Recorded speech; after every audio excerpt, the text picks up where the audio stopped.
नमस्कार, मेरा नाम है सुमित सिंह मेहता। हाजिर हूँ सामने क्वांटम मैकेनिक्स से रिलेटेड एक और नया लेक्चर लेके।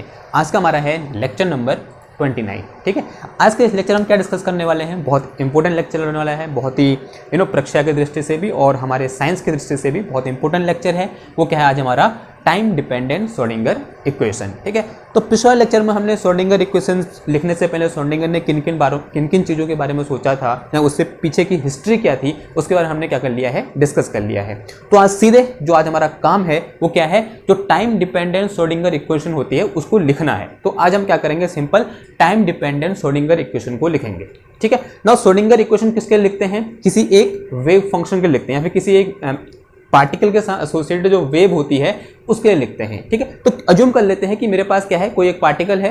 तो अज्यूम करो कि let us consider we have a particle of mass m, जिसका मास कितना है, m है, और वो कैसा पार्टिकल है, नॉन रिलेटिविस्टिक पार्टिकल है। एक बहुत इंपॉर्टेंट वर्ड है, जिस पार्टिकल के लिए हम यहाँ पर श्रोडिंगर इक्वेशन लिखेंगे या फिर टाइम डिपेंडेंट श्रोडिंगर इक्वेशन लिखेंगे, वो पार्टिकल कैसा होगा, नॉन रिलेटिविस्टिक पार्टिकल होगा। नॉन रिलेटिविस्टिक पार्टिकल कहने का मतलब क्या होगा, उसकी जो स्पीड है वो लाइट के स्पीड से क्या होगी, बहुत कम होगी। अगर किसी पार्टिकल की स्पीड लाइट के स्पीड के कंपेरेबल हो जाती है, लाइट की स्पीड कितनी होती है, 3 × 10⁸ मीटर पर सेकेंड होती है। अगर कोई पार्टिकल है उसकी स्पीड लाइट के स्पीड के कंपेरेबल हो जाती है, तब वहां पर हम ये जो इक्वेशन हम लिखेंगे उसको हम नहीं लगा सकते या फिर वो यहाँ पर एप्लीकेबल नहीं होती है। तो यहाँ पर सिर्फ किस पार्टिकल की बात करेंगे, हम नॉन रिलेटिविस्टिक पार्टिकल की बात करेंगे। यह आपको दिमाग में यह होना चाहिए। ठीक है, आप कहीं भी इंटरव्यू में जाते हैं, आपसे पहला क्वेश्चन तो यही होता है कि बताओ जो श्रोडिंगर इक्वेशन होती है वो किस टाइप के पार्टिकल के लिए होती है, क्या वो रिलेटिविस्टिक पार्टिकल के लिए होती है या फिर नहीं होती है, या फिर वो किसी और तरीके के पार्टिकल के लिए होती है। तो आपका आंसर क्या होगा, वो किसके लिए होती है, सिर्फ और सिर्फ नॉन रिलेटिविस्टिक पार्टिकल के लिए होती है। और नॉन रिलेटिविस्टिक पार्टिकल क्या होता है, अभी मैंने बताया, यानी वो पार्टिकल जिनकी स्पीड लाइट के स्पीड से क्या होती है, बहुत कम होती है, उन्हें हम क्या बोलते हैं, नॉन रिलेटिविस्टिक पार्टिकल बोलते हैं। तो अज्यूम कर लो, यहाँ पर मैं लिखूं, यहाँ पर लिख लोगे तो लिखो, मैं बोल रहा हूं, let us consider we have a particle of mass m moving with a velocity v, जो क्या कर रहा है, v वेलोसिटी से मूव कर रहा है। Then from the postulate of de Broglie we know that there is a wave associated with that particle. क्या होगी, उस पार्टिकल के साथ क्या होगी, एक वेव एसोसिएटेड होगी। And wavelength of this wave is कितनी होती है, lambda is equal to h/mv होता है। ठीक है, मैं लिखूं, चलो मैं नहीं लिख रहा हूं, इतना तो लिख ही लोगे यार, बहुत सिंपल सी चीज है। तो let us consider we have a particle, मैंने अज्यूम कर लिया कि मेरे पास क्या है, एक पार्टिकल है जिसका मास कितना है, m है, जिसका मोमेंटम कितना है, p है। ठीक है, और ये v वेलोसिटी से क्या कर रहा है, मूव कर रहा है। ठीक है, v वेलोसिटी क्या कर रहा है, मूव कर रहा है। अब अगर ये माइक्रोस्कोपिक पार्टिकल है, यानी इलेक्ट्रॉन है, प्रोटॉन है, तब डी ब्रोगली क्या कहते हैं कि इसके साथ क्या होगी, एक वेव एसोसिएटेड होगी। इसके साथ क्या होगी, एक इस तरीके से वेव एसोसिएटेड होगी। और इस वेव की जो वेवलेंथ होगी वो कितनी होगी, lambda is equal to h/mv के बराबर होगी। या इसको मैं ये भी लिख सकता हूं कि लैम्डा इक्वल टू क्या आ जाएगा मेरे पास, यहाँ से h/mp आ जाएगा। p क्या है, यहाँ पर मोमेंटम है, since we know p is equal to क्या होता है हमारे पास, mv होता है, इसमें हमने यहाँ पर क्या रख दिया है, mv की जो क्या रख दिया, p रख दिया। ठीक है, इतनी बात क्लियर हुई। नाउ इसकी कुछ फ्रीक्वेंसी भी होगी। Now from the Einstein Planck postulate हम क्या जानते हैं, E इक्वल टू क्या होता है हमारे पास, h न्यू होता है। E इक्वल टू क्या होता है हमारे पास, h न्यू होता है, ये भी जानते हैं। और ये न्यू क्या है, फ्रीक्वेंसी ऑफ पार्टिकल है।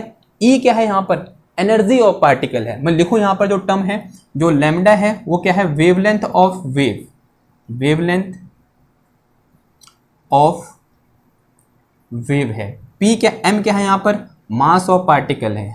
M क्या है, मास ऑफ पार्टिकल। छोटा छोटा लिख रहा हूँ लेकिन मुंह से भी बोल रहा हूँ तो आप समझ रहे हो। ठीक है, और क्या है यहाँ पर जो V है, V क्या है मेरे पास, वेलोसिटी ऑफ पार्टिकल है। V क्या है, वेलोसिटी ऑफ पार्टिकल है। ठीक है, और E क्या है यहाँ पर उससे पहले P क्या है, P इज इक्वल टू क्या है मेरे पास, mv है। इसे मैं क्या बोलता हूँ, मोमेंटम बोलता हूँ। ये चीज़ क्या है मेरे पास यहाँ पर, मोमेंटम है। और h क्या है, प्लैंक कांस्टेंट, उसके बारे में तो हम जानते हैं। जो h है वो क्या है मेरे पास यहाँ पर, प्लैंक कांस्टेंट है। ठीक है, और E क्या है यहाँ पर, एनर्जी है। E क्या है मेरे पास, एनर्जी है। इसको मैंने कैसे लिखा, E equal to h nu लिखा। एच न्यू कहाँ से लिखा मैंने, प्लैंक आइंस्टीन पोस्टुलेट से लिखा, यहाँ पे प्लैंक आइंस्टीन हाइपोथेसिस से लिखा। और यहाँ पर h अगेन प्लैंक कांस्टेंट है। न्यू क्या है, फ्रीक्वेंसी ऑफ वेव है। न्यू क्या है हमारे पास यहाँ पर, फ्रीक्वेंसी है, हर्ट्ज वाली। ठीक है, न्यू क्या है हमारा, फ्रीक्वेंसी है। तो ये यहाँ पर क्या है हमारे पास डेटा है, हमको ये पहले से क्या है पता है। ना एक चीज और थोड़ा सा इसको मॉडिफाई कर सकते हैं हम। देखो हमने एक टर्म डिफाइन किया था, वो टर्म क्या था हमारे पास, वेव नंबर था। क्या था? वेव नंबर, एक टर्म पढ़ा था हमने, and this is represented by के। तो वेव नंबर या फिर इसको प्रोपेगेशन कांस्टेंट भी बोलते हैं। तो के इज इक्वल टू क्या होता है, 2 पाई बाई लैम्डा होता है। K is equal to 2 pi by lambda. और ठीक है, तो यहां से लैम्डा इक्वल टू कितना आ जाएगा, देखो 2 पाई बाई के आ गया। ओके ना, एक चीज और पढ़ी है हमने, क्या?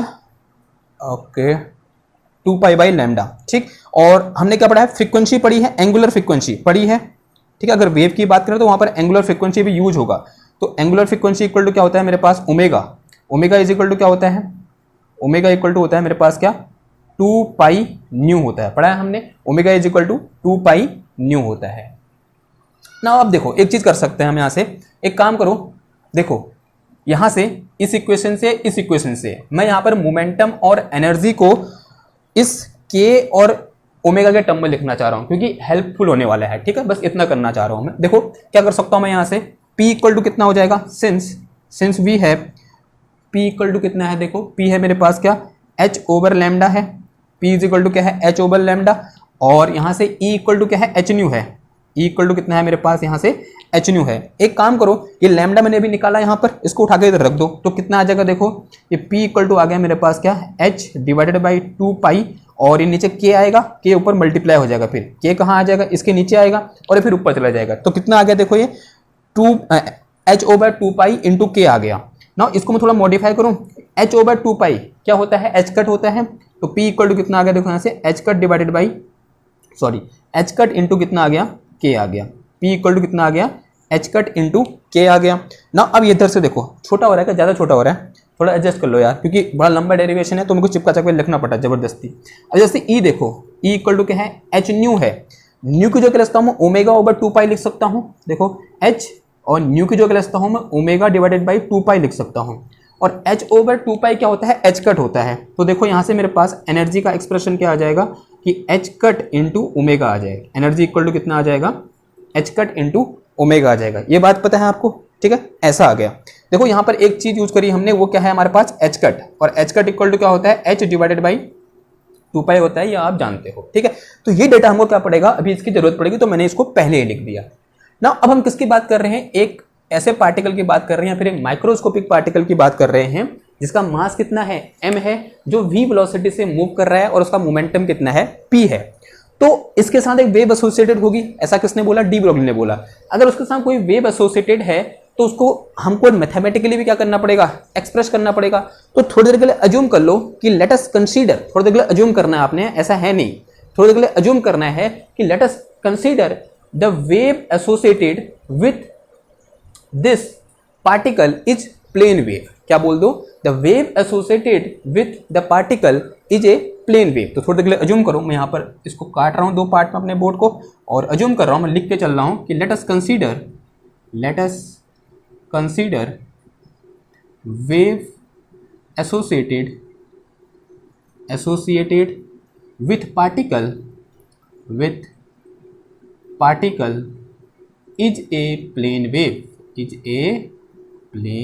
वेव। वो कैसी वेव है, एक प्लेन वेव है। Since we know equation of plane wave क्या होती है, इक्वेशन ऑफ प्लेन वेव, किसी को पता है इक्वेशन ऑफ प्लेन वेव क्या होती है, वो होती है हमारे पास क्या, साई, वन डायमेंशनल लिख रहा हूं, psi x, t is equal to क्या होता है मेरे पास, ए की power i k x minus omega t, ये चीज होता है। ये क्या है, एक इक्वेशन ऑफ प्लेन वेव है। ऐसे लिख सकता हूं मैं इक्वेशन ऑफ प्लेन वेव को, आंसर है हाँ, ऐसे लिख सकता हूं। ओके ना, अब देखो, अब इस इक्वेशन ऑफ प्लेन वेव को थोड़ा मॉडिफाई कर सकता हूं। एक किसके साथ associated equation of plane wave है, इस पार्टिकल के साथ। तो यहां पर जो k है उसको मैं इससे रिप्लेस कर सकता हूं, यानी किससे रिप्लेस करता हूं, k को मैं p बाई एच कट लिख सकता हूं, और यहां पर जो ओमेगा है उसको मैं e बाई एच कट लिख सकता हूं। इसमें तो आपको कोई प्रॉब्लम नहीं होनी चाहिए, कोई प्रॉब्लम नहीं होगी, बहुत सिंपल सी चीज है। देखो क्या कह रहा हूं मैं, जो यहाँ पर k है प्रोपेगेशन कांस्टेंट है, वेव नंबर है, उसको जो क्या लिखता हूं मैं यहाँ से k की जगह p divided by h cut, ठीक है। और ओमेगा की जो क्या लिख सकता हूं, ओमेगा क्या है मेरे पास, ये है, ओमेगा जो लिख सकता हूं e divided by h cut लिख सकता हूं। e क्या है, एनर्जी ऑफ पार्टिकल, और जो यहाँ पर p है वो क्या है, मोमेंटम ऑफ पार्टिकल है। तो रखो फिर यहाँ पर क्या हो जाएगा, देखो now this psi x, t is equal to क्या हो जाएगा यहाँ पर e a इंटू ई की पावर आई, के की जो क्या रखना है p divided by h cut, के की जो क्या रखो p divided by h cut into x minus omega की जो क्या रखो e divided by h cut रख दो, क्या आ जाएगा e divided by h cut और इंटू टी, ये चीज़ आ गया। ठीक है, इतना क्लियर हुआ। अब देखो दोनों ओर से एच कट कॉमन है, बाहर ले लो, कितना आ जाएगा यहाँ से, देखो ऐसा क्यों हुआ मैं यहाँ पे लिख भी देता हूँ। चलो ऐसा क्यों हुआ, from here k equal to क्या है मेरे पास p divided by h cut है एंड e इक्वल टू क्या है, sorry and omega equal to क्या है मेरे पास e divided by h cut है, इसलिए मैंने यहाँ पर इन दोनों को रिप्लेस कर दिया, तो इसको ऐसे लिखा जा सकता है। अब देखो यहाँ से मेरे पास psi x comma t is equal to कितना आ गया ए ई की power i divided by h cut, मैंने कॉमन ले लिया, अंदर कितना बच गया पी एक्स मल्टीप्लाई में, ठीक है पी एक्स माइनस ई टी, ये बचा। कोई confusion, no confusion, say it is some equation number 1, इसे क्या बोल दो इक्वेशन नंबर 1 बोल दो। अब एक काम करो, इस इक्वेशन को टाइम के रिस्पेक्ट में डिफरेंशिएट करो, लिखो यहां पर differentiating equation 1 with respect to time, differentiating equation 1 with respect to time, t की रिस्पेक्ट में क्या करना है एक बार डिफरेंशिएट करना है, करो क्या मिलता है, देखो क्या लिख दूंगा यहाँ पर डेल और पार्शियल डिफरेंशिएशन होगा। क्यों होगा पार्शियल डिफरेंशिएशन, क्योंकि यहाँ पर एक्स भी है और टी भी है, तो दो वेरिएबल है यहाँ पर और हम सिर्फ टी की रिस्पेक्ट में करें तो पार्शियल डिफरेंशिएशन यूज होगा, आपने मैथमेटिक्स में पढ़ा हुआ है। तो क्या आ जाएगा psi x comma t divided by कितना आ जाएगा psi t is equal to, अब देखो ये ए कांस्टेंट है ऐसे रहा, इधर भी होगा डिफरेंशिएशन ए ऐसे रहा, ये ई की पावर समथिंग का डिफरेंशिएशन क्या होता है ई की पावर समथिंग, यानी क्या आ जाएगा ये ई की power i divided by h cut into ये पी एक्स माइनस का कितना आया यहाँ पर ई टी, ये चीज़ आ गया ना। अब जो ऊपर लिखा है इसका भी डिफरेंशिएशन होगा, किसके रिस्पेक्ट में हो रहा है टाइम के रिस्पेक्ट में हो रहा है, तो यहाँ पर जो पी एक्स था वो तो कांस्टेंट है उसका जीरो हो जाएगा, बचेगा किसका इधर वाले का, इधर वाले क्या हो जाएगा देखो, और ये एच कट भी आएगा इसके साथ, क्या आ जाएगा माइनस का आई एच कट और टी का 1 हो जाएगा और मल्टीप्लाई में कितना बचा ई बचा। ये समझ में आया बताओ, आई होप समझ में आया होगा। क्या किया देखो दोबारा बताऊं, यहाँ पर क्या किया इस समथिंग का डिफरेंशिएशन किया, ऊपर जो रखा है ई की पावर में है जो e by h cut sorry i by h cut common है ऐसे लिख दिया मैंने, यहाँ पर कांस्टेंट है ऐसे लिख दिया, इसका हुआ माइनस ई टी का हुआ, टी का 1 हो गया माइनस ई ऐसे आ गया, तो माइनस ई वाला आया इधर, ठीक है कितना इतना क्लियर हुआ। एक काम करो इसको इधर ले आओ, ये जो यहाँ पर आ रखा है इसको इधर ले आओ, और ये जो टर्म है यहाँ पर इतना ये क्या है वही तो आ गया साई तो है ये, इसको क्या लिखता हूँ मैं देखो मैं psi x comma t divided by psi t is equal to ये माइनस का i divided by h cut और इंटू ई, और इसको जो क्या लिख सकता हूँ मैं यहाँ पर साई एक्स कोमा टी लिख सकता हूँ, इसमें कोई confusion, no confusion, very good. अब इसको इधर ले आओ, इस एच कट को इधर ले आओ, आई को भी इधर ले आओ, क्या आ जाएगा देखो माइनस का h cut divided by i, i क्या है इमेजिनरी वाला आई है, ठीक है आई यहाँ पर क्या है जो आई है वो क्या है अंडर रूट ऑफ -1 है, आई क्या है अंडर रूट ऑफ -1, देखो इसको क्या लिख सकता हूँ फिर आई, इस आई को मैं ऊपर लाऊंगा तो ये प्लस हो जाएगा, ये प्लस हो गया, ये जानते हो ना आप, ठीक है ये ऐसा हो जाएगा, यानी आई एच कट हो गया इधर, सिंपल क्या आ जाएगा प्लस का आई एच कट हो गया, एच कट इधर आया या आई इधर आया तो आई एच कट हो गया, तो इधर से क्या बचा देखो del psi x over t divided by ये क्या है मेरे पास डेल टी है, and this is equal to क्या हो जाएगा ई साई हो जाएगा, E psi x comma t हो गया, ठीक टी वाला काम पूरा हो गया। Say it is some equation number 2, इसे क्या बोल दो समीकरण 2 बोल दो या फिर इक्वेशन नंबर 2 बोल दो। नाउ एक बार अब और डिफरेंशिएशन करना है, लेकिन इस बार डिफरेंशिएशन एक्स के रिस्पेक्ट में करना है, किसके रिस्पेक्ट में एक्स के रिस्पेक्ट में, तो लिखो now differentiating again this equation number 1 with respect to x, तो लिखो और करो क्या करो differentiating equation 1 with respect to x, किसके रिस्पेक्ट में करना है अब एक्स के रिस्पेक्ट में करना है, ठीक है करो फिर ये चीज है लेफ्ट हैंड साइड में तो ये हो जाएगा, क्या हो जाएगा देखो del psi x comma t divided by कितना आया del x, and this is equal to ये ए कांस्टेंट है ऐसे रहा, ई की पावर समथिंग का डिफरेंशिएशन ई की पावर समथिंग ही होता है, तो कितना आ जाएगा i divided by h cut into क्या है मेरे पास देखो ये आ गया मेरे पास क्या पी एक्स माइनस का ई टी, ये आया फिर समथिंग का डिफरेंशिएशन किस रिस्पेक्ट में एक्स के रिस्पेक्ट में, तो ये तो कांस्टेंट होगा, टाइम वाला टर्म कांस्टेंट होता है क्योंकि किसके रिस्पेक्ट में हो रहा है एक्स के रिस्पेक्ट में हो रहा है, टाइम वाला टर्म कांस्टेंट है तो बचेगा इधर बताओ ये आई बाई एच कट तो आएगा इधर, आई बाई एच कट तो आया ही आया, और फिर कितना आ गया इसका करेंगे तो पी एक्स करेंगे तो क्या बचेगा, पी बचेगा, क्योंकि एक्स का कितना हो जाएगा, 1 हो जाएगा। तो क्या बचा यहाँ पे मेरे पास, पी बचा। क्लियर ना। अभी इतना ही नहीं करना है, एक बार इसको और डिफरेंशिएट करो, ठीक है। Again differentiating equation number 1, sorry इसको आप अगेन डिफरेंशिएटिंग, अगेन कर दो इसको, मतलब दोबारा डिफरेंशिएट करो, किसके रिस्पेक्ट में, एक्स के रिस्पेक्ट, यानी डबल डेरिवेटिव निकालना है, किसके रिस्पेक्ट में, एक्स के रिस्पेक्ट में। निकालो, क्या आ जाएगा, ये आ जाएगा मेरे पास क्या, del square psi x comma t divided by कितना आ जाएगा, डेल एक्स स्क्वायर, ठीक है। And this is equal to, again करोगे तो ये वाला टर्म दोबारा आएगा, इस टर्म का क्या हो जाएगा, स्क्वायर हो जाएगा, तो स्क्वायर लिख दो मैं इस टर्म का, तो कितना आ जाएगा, ये आ जाएगा मेरे पास क्या, आई डिवाइडेड बाई एच कट और इंटू पी इसका स्क्वायर, और ये टर्म ऐसे रहा, ई की पावर कितना आया, i divided by h cut into p x minus का ई टी आ गया, ठीक है। इतना हुआ। थोड़ा सा मॉडिफिकेशन कर रहा हूँ, उससे पहले मुझे कुछ मिटाना पड़ेगा। क्या मिटाऊँ आप, ये टर्म नोट कर लिया आपने, ये मुझे याद है, ठीक है। अगर मुझे याद नहीं भी आएगा दोबारा इनको लिख लूँगा, तो मुझे ये मिटाना पड़ेगा, ओके। यहाँ नहीं हो पाएगा, मिटाना ही पड़ेगा मेरे को, इसके मिटा देता हूँ मैं, फिर इससे आगे करते हैं। देखो तब तक आप एक टर्म यहाँ पर लिखो, मतलब एक थोड़ा सा मॉडिफिकेशन करो, इस स्क्वायर को ओपन करो और इस एच कट को इधर ले आओ, ये जो एच कट है ना यहाँ पर एच कट स्क्वायर आएगा, इसको इधर ले आओ, यहाँ मल्टीप्लाई करो। तब तक ऐसे क्या करता हूँ, मिटाता हूँ, जल्दी करो।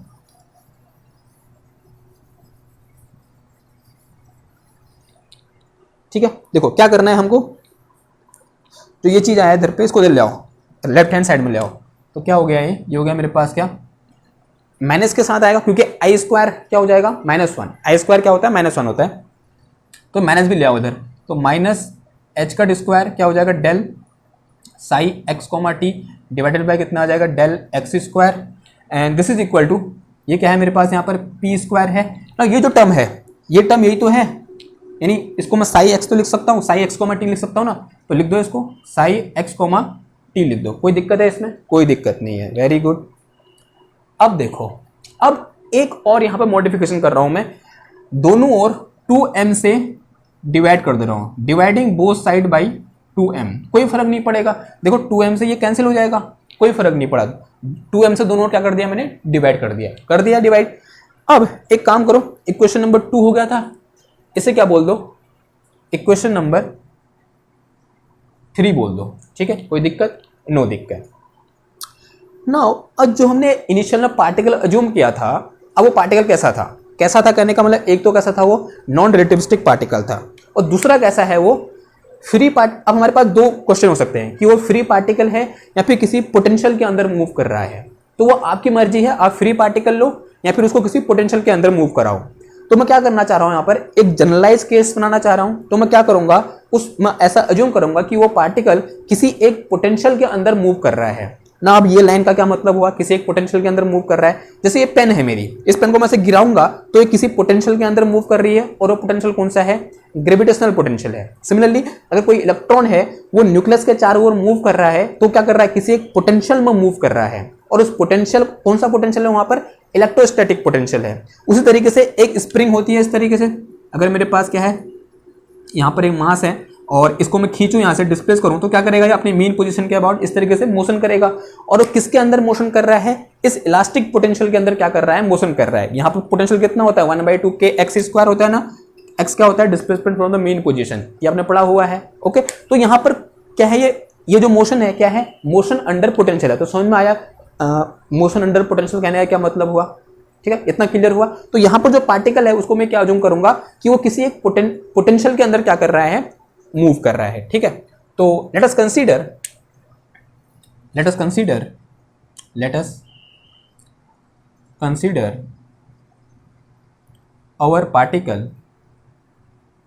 our particle is moving under potential energy, ऐसा लिख दो, under potential energy V x comma t. देखो पोटेंशियल पोजिशन पे डिपेंड करता है और टाइम पे भी डिपेंड करता है, दोनों का फंक्शन होता है। क्या अज्यूम कर लो, वी एक्स कॉमा टी ऐसा लिख देंगे, with kinetic energy, with some kinetic energy, with सम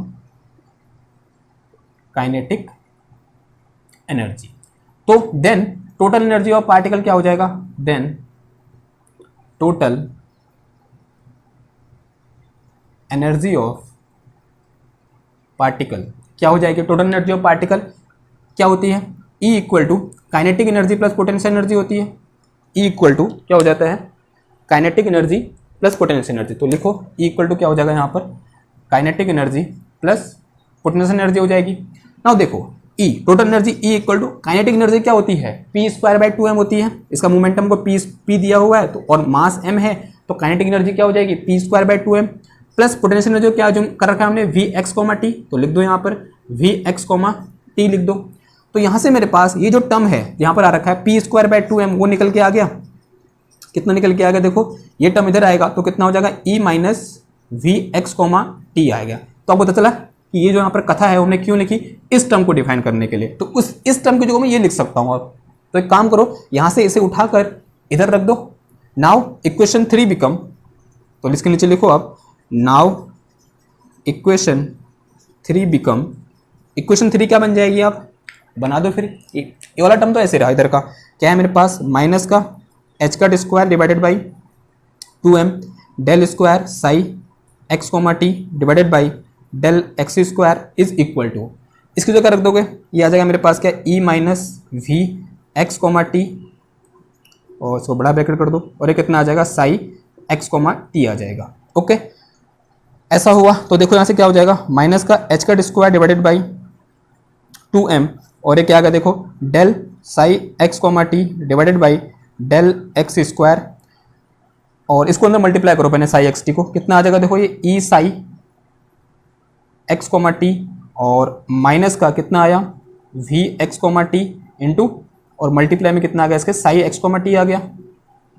ठीक है ये माइनस है, इधर आएगा प्लस हो जाएगा। इस वी वाले को इधर ले आओ तो कितना होगा? देखो ये माइनस का h का square divided by 2m del square psi x, t divided by del x square, मैंने माइनस प्लस हो गया है और ये कितना आ गया? ये वी एक्स, टी यानी इधर आके प्लस हो जाएगा ये। और ये क्या है मेरे पास? Psi x, t is equal to e psi x, t आ गया। सही है सम इक्वेशन नंबर 1 2 3 हो गया है। इसे बोल दो इक्वेशन नंबर 4 बोल दो। क्या बोल दो इसे? इक्वेशन नंबर 4 बोल दो। नाउ एक काम करो आप एक बार इक्वेशन 4 को देखो फिर उसके बाद इक्वेशन नंबर 2 को देखो क्या सिमिलरिटी आपको दिखाई दे रही है। Once look equation number 4 then equation number 2, दोनों को देखो, दोनों को निहारो एक बार, आपको क्या चीज दिखाई दे रहा है या फिर क्या दोनों में सिमिलरिटी दिखाई दे रही है। आप कहोगे कि दोनों का जो राइट हैंड साइड है वो क्या है? सिमिलर है। ठीक है in both the equation right hand side is similar. तो लिखो from equation 2 and 4 we can say that in both the equation right hand side is similar, so left hand side is also similar। तो left hand side भी क्या होना चाहिए? दूसरे के equal होना चाहिए। तो एक काम करो यहां पर लिख के चलता हूं मैं, इसे मिटा दूं। ठीक है देखो क्या बोलना चाह रहा हूं। ये इक्वेशन कौन सी है? ये इक्वेशन है मेरे पास इक्वेशन नंबर 2 और 4 को देखना फ्रॉम 2 and 4, फ्रॉम 2 and 4 दोनों का लेफ्ट हैंड साइड बराबर होगा। इसका लेफ्ट हैंड साइड लिखो पहले। अब इस साई एक्स, टी चलो अभी नहीं ले रहे हैं, अभी ऐसे लिख दो। क्या आ जाएगा? माइनस का h का square divided by 2m del square psi x, t divided by कितना आया यहाँ पर? डेल एक्स स्क्वायर आया। फिर ये प्लस का कितना आया? V x, t into psi x, t आ गया। एंड इक्वल में कितना आ जाएगा? ये टर्म आ जाएगा। क्या आ जाएगा? I h cut del psi x, t divided by कितना आ जाएगा? ये डेल टी आ जाएगा। क्लियर हुई बात? ये जो चीज़ लिखी है हमने इसी को हम क्या बोलते हैं? Schrodinger equation in one dimension बोलते हैं। क्या बोलते हैं? Schrodinger equation in one dimension बोलते हैं। तो दिस इज टाइम डिपेंडेंट, वो भी कौन सी? Time dependent Schrodinger equation in one dimension. अब टाइम डिपेंडेंट क्यों बोल रहे हैं? क्योंकि इसमें टाइम आ रहा है और जो टाइम इंडिपेंडेंट पढ़ेंगे वो कैसी होगी? उसमें टाइम नहीं होगा। ठीक है टाइम पर डिपेंड नहीं करेगी। तो ये कैसी इक्वेशन है? टाइम डिपेंडेंट श्रोडिंगर इक्वेशन है। ठीक है तो इस इक्वेशन को क्या कर लो? नोट कर लो ना। अब यहां पर कुछ आपके दिमाग में ऐसे चुरमुर चुरमुर होनी चाहिए। चुरमुर चुरमुर मतलब थोड़ा बेचैनी होनी चाहिए आपको। क्यों? क्योंकि ये जो इक्वेशन मैंने लिखी है यहाँ पर, जो डिफरेंशियल इक्वेशन लिखी है, ये एक्चुअल में इसका सॉल्यूशन क्या है? एक प्लेन वेव है। क्योंकि हमने ऐसा जबरदस्ती अज्यूम करके चले हैं कि जो हमारे पार्टिकल के साथ एसोसिएटेड वेव है, याद है आपको फर्स्ट में क्या था, जो आज अभी से थोड़ा 20 मिनट पहले हमने बोला था कि जो प्लेन वेव, जो एसोसिएटेड वेव है पार्टिकल के साथ, वो कैसी वेव है, एक प्लेन वेव है।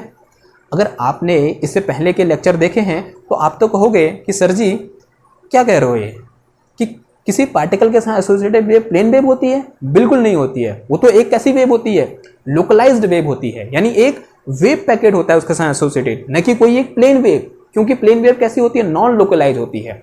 और जो पार्टिकल के साथ एसोसिएटेड वेव होती है वो कैसी होती है, एक लोकलाइज्ड वेव होती है, जिसे हम क्या बोलते हैं, वेव पैकेट बोलते हैं।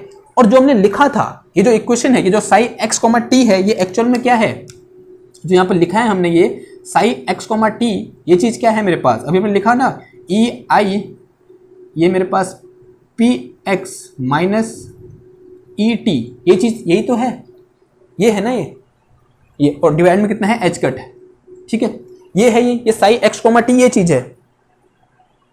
ओके, ये सब जो हमने एच कट छोड़ दिया क्या, इधर एच कट भी आएगा, नहीं छोड़ा, सॉरी है तो सही। ओके देखो, हाँ क्या कर रहा था मैं, ये चीज, ये जो इक्वेशन हमने लिखी है ये किसके लिए है, एक प्लेन वेव के लिए है। लेकिन जो पार्टिकल के साथ एसोसिएटेड वेव होती है वो क्या होती है, एक वेव पैकेट होती है। तो हम कैसे कह सकते हैं कि ये किसी पार्टिकल के साथ एसोसिएटेड वेव के इक्वेशन है, कैसे कह सकते हैं हम, थोड़ी देर लगेगा, हम नहीं कह सकते ना, ऐसा लगेगा हमको, नहीं कह सकते हम।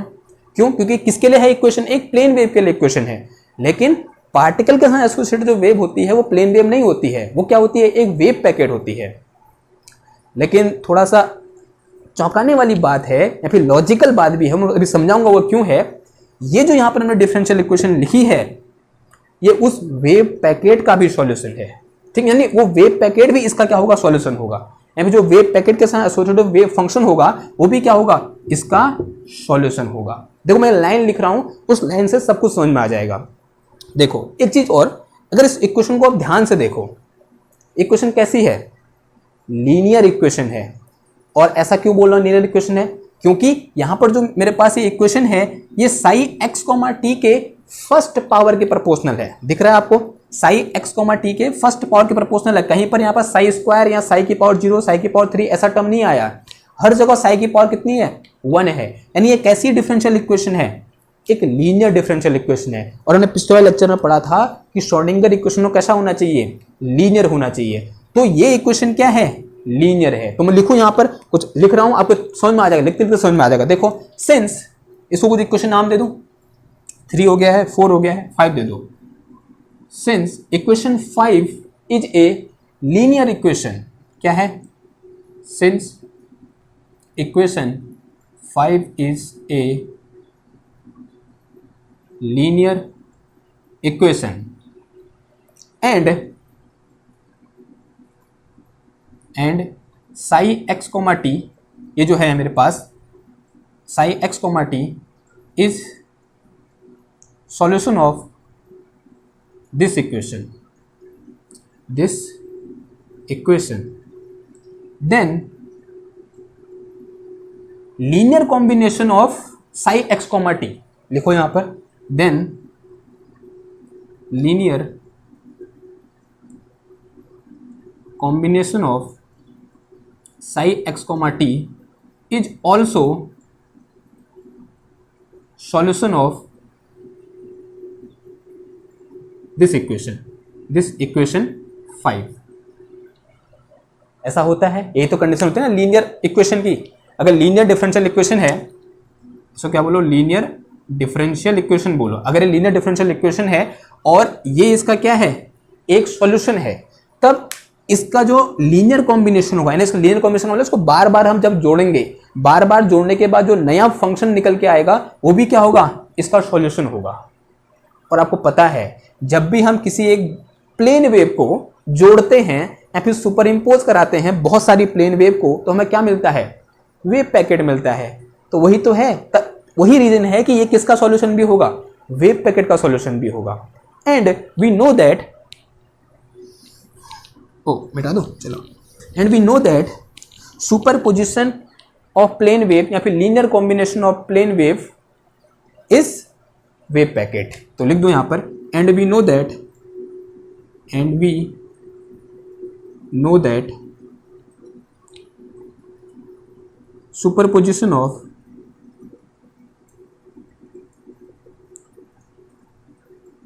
many plane wave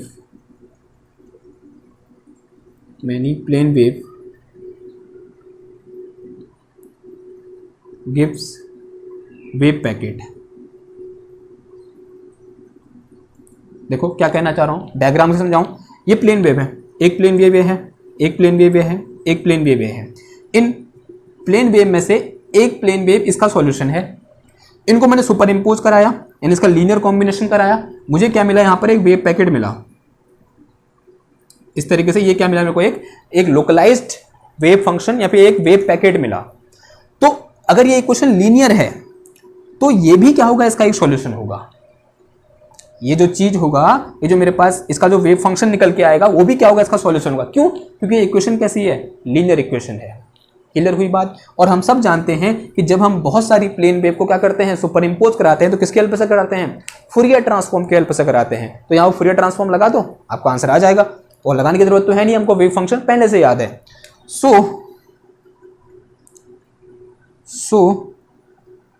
wave function क्या, psi x comma t is equal to 1/√ऑफ 2 pi h cut, momentum space में लग रहा हूं, ठीक है, 2 pi h cut integration 5p e की पावर i px माइनस के t divided by h cut into d p is also solution of equation number 5, is also solution of equation 5। ये भी क्या है, इस इक्वेशन 5 का क्या होगा, एक सॉल्यूशन होगा। ठीक है, और ये इक्वेशन किसके साथ एसोसिएटेड होती है, पार्टिकल के साथ एसोसिएटेड होती है, ना कि ये। लेकिन हमने इसको अज्यूम करा क्योंकि हमारा कैलकुलेशन क्या हो गया, सरल हो गया उससे। मैं इसके लिए वेव पैकेट क्या निकालूं, इक्वेशन निकालूं या इसके लिए निकालूं, ये भी उसका सॉल्यूशन होगा, ये भी उसका सॉल्यूशन होगा। क्यों? क्योंकि इसको सुपर इंपोज करने के बाद ही मुझे क्या मिला है, ये मिला है। इतना क्लियर हुआ? ये आपको पता होना चाहिए मैंने कहां से लिखा। ये हमने पिछले लेक्चर में पढ़ा हुआ है, जहां पर हमने एक वीडियो है different form of wave function करके, वहां पर हमने लिखा हुआ है wave function in momentum space या फिर इन टर्म्स ऑफ मोमेंटम। इस तरीके से क्या करते हैं, हम इसको डिफाइन करते हैं। नाउ अब अगर आपको यकीन नहीं हो रहा है कि भैया कि कैसे ये इसको सेटिस्फाई करता है, तो एक काम करो, आप यहां पर पहले इस टर्म को कैलकुलेट करो, फिर इस टर्म को कैलकुलेट करो। ठीक, कहने का मतलब ये हुआ इसका 2 बार पोजीशन के रिस्पेक्ट में डिफरेंशिएट करो और 1 बार टाइम के रिस्पेक्ट में डिफरेंशिएट करो और फिर उन वैल्यू को यहां रख दो। ये इक्वेशन क्या करेगी, उसको सेटिस्फाई करेगी। तो आप कह दोगे फिर वहां से कि ये इक्वेशन क्या कर रही है उसको, मतलब ये जो यहां पर मेरे पास वेव फंक्शन है साई एक्स कॉमा टी, ये भी क्या होगा, इसका एक वेव फंक्शन होगा, ये भी क्या होगा, इसका एक सॉल्यूशन होगा। क्लियर हुई बात? ठीक है, तो ये क्या हुआ मेरे पास यहां पर, this is our time dependent Schrodinger equation. इसे हम क्या बोलते हैं, टाइम डिपेंडेंट श्रोडिंगर इक्वेशन बोलते हैं ना। अब यहां पर इसी चीज को हम, ये किसके लिए था, 1 डायमेंशनल के लिए था। यानी हमारा जो पार्टिकल है वो कैसा मोशन कर रहा है, 1 डायमेंशनल मोशन कर रहा है। जरूरी थोड़ा है कि पार्टिकल हमारा 1 डायमेंशनल मोशन करे, अगर वो 3 डायमेंशनल मोशन कर रहा हो, यानी स्पेस में मूव कर रहा हो, तब हम श्रोडिंगर इक्वेशन को कैसे लिखेंगे। देखो, अगर मैं 3 डायमेंशन की बात करूंगा तो यहां पर x भी आ जाएगा, y भी आ जाएगा, z भी आ जाएगा। तो सिंपल सी बात हुई। तो यहां पर मेरे पास जो एक बार डिफरेंशिएट हो रहा था x के रिस्पेक्ट में, अब y के रिस्पेक्ट में भी होगा और z के रिस्पेक्ट में, 3 टर्म आ जाएंगे यहां पर। ठीक है, तो देखो क्या लिख सकता हूं हम इसको इन 3 डायमेंशन। तो इसके लिए it is time dependent Schrodinger equation लिख देना। ठीक है, देखो अगर मैं किसकी बात करूं, इन 3D की बात करूं, किसकी बात करूं, इन 3 डायमेंशन, इन 3 डायमेंशन 3D। ठीक है, 3D में x भी होगा, y भी होगा और z भी होगा। तो क्या हो जाएगा, देखो 3D में सबसे पहले जो मेरे पास, सबसे पहले क्या लिया था हमने, एक प्लेन वेव ली थी, उसको कैसे लिखता हूं मैं, साई r कॉमा टी आ जाएगा यहां पर पहले। अब यहां पर जो r है वो क्या है मेरे पास, x i cap plus y j cap plus z k cap है। Psi r comma t is equal to क्या आ जाएगा, a e की power i k dot r minus का ओमेगा टी, ये हो जाएगी। ठीक है, अब ऐसा क्या हो जाएगा, वो इक्वेशन हो जाएगी जो हमने फर्स्ट में लिखी थी ना, अब वो ये हो जाएगी। और यहाँ पर क्या हो जाएगा, एक बार x का टर्म आएगा, एक बार y का और एक बार z का। ठीक है, देखो कैसे लूंगा, मैं लिखना चाह रहा हूँ। क्या आ जाएगा देखो, माइनस का h का स्क्वायर डिवाइडेड बाई 2m, ये तो सबके साथ होगा तो इसको मैं सबसे बाहर ले रहा हूँ। ठीक है, यहाँ पर सिर्फ यहाँ पर की बात हो रही है। ठीक, और फिर क्या आ जाएगा देखो, पहले x स्क्वायर में del square divided by del x square psi, अब यहाँ पर x कॉमा टी था, अब क्या आ जाएगा r कॉमा टी आ जाएगा, क्योंकि किसकी बात कर रहे हैं, 3 डायमेंशन की बात कर रहे थे। फिर प्लस क्या हो जाएगा देखो, del square divided by del y square, अब क्या आ जाएगा साई r कॉमा टी आ जाएगा। फिर क्या हो जाएगा, फिर y के रिस्पेक्ट में del square divided by del y square, और ये क्या आ जाएगा साई r कॉमा टी आ जाएगा, ये ब्रैकेट क्लोज। और ये वाला टर्म लिखो ना, वहाँ पर पोटेंशियल सिर्फ x का फंक्शन था, अब r का भी होगा। ठीक है, अब r का फंक्शन तो r कॉमा टी आ जाएगा, और ये क्या आ जाएगा, ये तो वही रहा साई r कॉमा टी ही रहा। फिर इक्वल टू इधर ये वाला टर्म ऐसे रहा i h cut psi del r comma t, और डिवाइड में कितना आ गया, ये डेल टी आ गया। ठीक है, ये कहाँ आ गई, equation, Schrodinger equation in 3 dimension आ गई ना। अब इतनी इक्वेशन, इतनी लंबी इक्वेशन लिखने में तो पेज भर जाएगा, तो इसको थोड़ा सिंप्लीफाई करते हैं, मतलब सिंपल तरीके से कैसे लिख सकते हैं। एक काम करो, यहाँ से ये Sai x comma t common ले लो, क्या आ जाएगा देखो, माइनस का एच का स्क्वायर डिवाइडेड बाई 2m, ये क्या आ जाएगा जैसे del square divided by del x square plus सबसे साई एक्स कॉमा टी बाहर ले लिया मैंने, इधर क्या बचा, del square divided by del y square plus del square divided by del z square, सबसे साई आर कॉमा टी, ठीक है, not x comma t, r comma t बाहर ले लिया। फिर प्लस ये we r comma t into psi r comma t is equal to i h cut, ये क्या आया psi r comma t divided by कितना आ गया, ये साई टी आ गया। ठीक, अब ये जो चीज़ लिखी है यहाँ पर, ये जो चीज़ लिखी है, इसको मैं सिंबॉलिकली कैसे रिप्रेजेंट करता हूँ, ऐसे, इस तरीके से। ठीक है, कैसे रिप्रेजेंट करता हूँ, ऐसे रिप्रेजेंट, इसको मैं ऐसे भी लिखता हूँ डेल डॉट डेल। ठीक है, कैसे लिखता हूँ इसको मैं, इस तरीके से लिखता हूँ। ठीक है, ये डेल ऑपरेटर है, उसी का डॉट प्रोडक्ट निकाल दो, उसी के साथ क्या आ जाएगा, डेल स्क्वायर आ जाएगा। क्लियर है बात, ये आपने पढ़ा होगा कहाँ, एमपी में, यानी मैथमेटिकल फिजिक्स में। तो इस पूरे टर्म को कैसे रिप्लेस कर सकता हूँ मैं, इस डेल स्क्वायर से रिप्लेस कर सकता हूँ। तो क्या आ जाएगा, माइनस का h cut square divided by 2m, ये क्या आ जाएगा, del square psi r comma t आ गया अब इधर पे, और फिर प्लस ये वी आर कॉमा टी, फिर प्लस कितना आ जाएगा, ये psi r comma t, and this is equal to i h cut del psi x comma t divide में कितना आ गया, ये डेल टी आ गया। यहाँ से भी psi x comma t common है, ये क्या आ जाएगा, माइनस का h cut square divided by 2m del square plus V r comma t, ऐसा हुआ। और यहाँ से कितना कॉमन है मेरे पास, ये del sorry psi x comma t ये कॉमन है, और this is equal to i h cut del psi r comma t divide में कितना आ गया, ये डेल टी आ गया। क्लियर हुई बात, ओके, इतना क्लियर हुआ ना। अब यहाँ पर ये जो चीज़ लिखा है मैंने, ये चीज़ है, ये बहुत इंपॉर्टेंट चीज़ है। ये जो चीज़ है ना ब्रैकेट के अंदर, ये बड़े वाले ब्रैकेट के अंदर, ये बहुत इंपॉर्टेंट है। इसे हम बोलते हैं क्या, हैमिल्टोनियन। इसे हम क्या बोलते हैं, हैमिल्टोनियन ऑपरेटर बोलते हैं। इसका नाम क्या है, हैमिल्टोनियन ऑपरेटर। इसे हम क्या बोलते हैं, हैमिल्टोनियन ऑपरेटर बोलते हैं। किससे रिप्रेजेंट करते हैं, एच के ऊपर ऐसे कैप लगा देते हैं, एच कैप से रिप्रेजेंट करते हैं, तो इसको ये रख सकते हैं आप। अब हैमिल्टोनियन ऑपरेटर क्यों बोला, क्योंकि अगर आपने क्लासिकल मैकेनिक्स पढ़ी हुई है तो क्लासिकल मैकेनिक्स में हम काइनेटिक एनर्जी और पोटेंशियल एनर्जी के सम को क्या बोलते हैं, हैमिल्टोनियन बोलते हैं।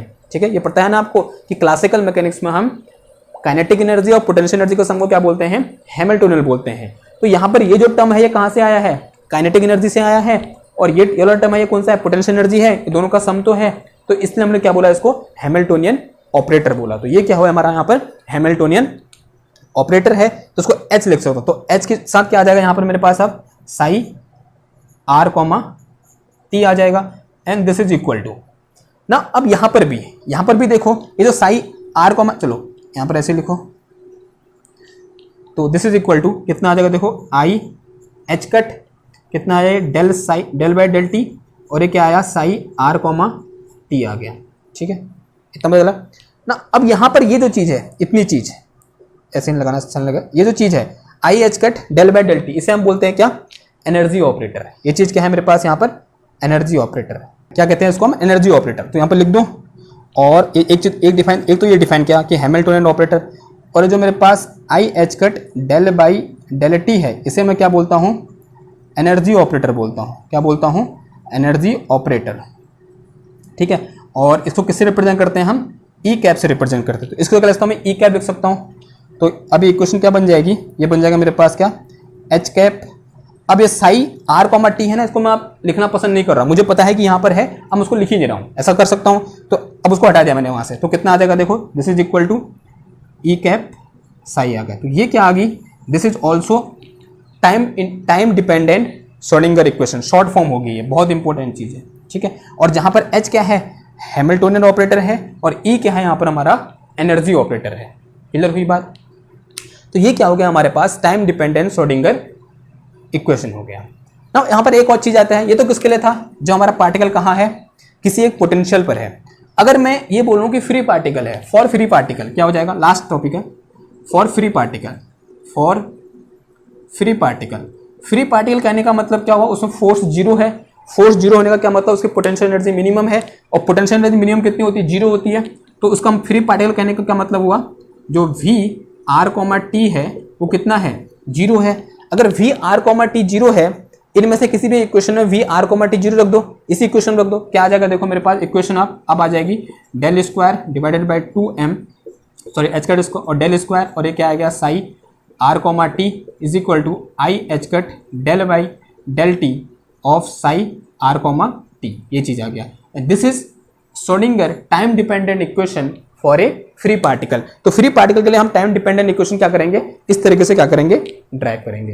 Clear, okay. तो ये क्या हो गया हमारा श्रोडिंगर टाइम डिपेंडेंट इक्वेशन हो गया। कुछ बचा तो नहीं इसमें, ऑपरेटर बता ही दिया, एनर्जी ऑपरेटर क्या हो गया मतलब ये क्या देते हैं, ये हम पढ़ेंगे जब हम ऑपरेटर पढ़ेंगे ना। इस हैमिल्टन ऑपरेटर का मतलब क्या हुआ वो हम पढ़ेंगे, वो डिस्कस करेंगे। इस एनर्जी ऑपरेटर का मतलब क्या हुआ ये हम डिस्कस करेंगे। अब कुछ बता तो नहीं इसमें, कुछ नहीं बचा, वैसे हो ही गया। तो ये क्या हो गया हमारे पास यहाँ पर, टाइम डिपेंडेंट श्रोडिंगर इक्वेशन होगी। आई होप आपको समझ में आया होगा। तो नेक्स्ट क्लास में क्या करेंगे हम, डिस्कस करेंगे किसके बारे में, टाइम इंडिपेंडेंट श्रोडिंगर इक्वेशन के बारे में। उसके बाद जो ये ऑपरेटर हमने यहाँ पर लिखे हुए हैं इनके बारे में डिस्कस करना है कि ऑपरेटर से क्या मतलब होता है हमको, ये ऑपरेटर कैसे होते हैं, या जब हम इस ऑपरेटर को किसी एक वेव फंक्शन में या फिर आइगन फंक्शन में ऑपरेट करते हैं तो हमें जो आइगन वैल्यू मिलती है उनसे हम क्या मतलब होता है। ठीक है, धीरे धीरे क्या करेंगे, ऐसे करके बिल्ड करेंगे। तो फिलहाल इतना समझ लो कि ये क्या है, हैमिल्टनियन ऑपरेटर है, इसका नाम याद रखना है, और ये कैसा दिखता है, कुछ इस टाइप का दिखता है, ये आपको रट जाना चाहिए, क्योंकि बिना इसकी क्वांटम मैकेनिक्स अधूरी है। बहुत इंपॉर्टेंट क्या है, ऑपरेटर है क्वांटम मैकेनिक्स का। और एनर्जी ऑपरेटर क्या होता है, ये होता है आई एच का डेल बाय डेल टी। आपको ये भी क्या होना चाहिए, याद होना चाहिए। ये साई एक्स कॉमा टी क्या है, वेव फंक्शन है, ये भी आपको क्या होना चाहिए, पता होना चाहिए। ठीक है, जब हम फ्री पार्टिकल की बात करते हैं तो हम कुछ इस तरीके की बात कर रहे होते हैं कि वहां पर क्या हो जाता है, पोटेंशियल जीरो हो जाता है। क्लियर हुई बात, यानी पोटेंशियल एनर्जी कितनी हो जाती है, उसकी जीरो हो जाती है। ओके, आज के लिए बस नहीं, मिलते हैं आपसे नेक्स्ट क्लास में एक नई वीडियो के साथ। तब तक थैंक यू, धन्यवाद।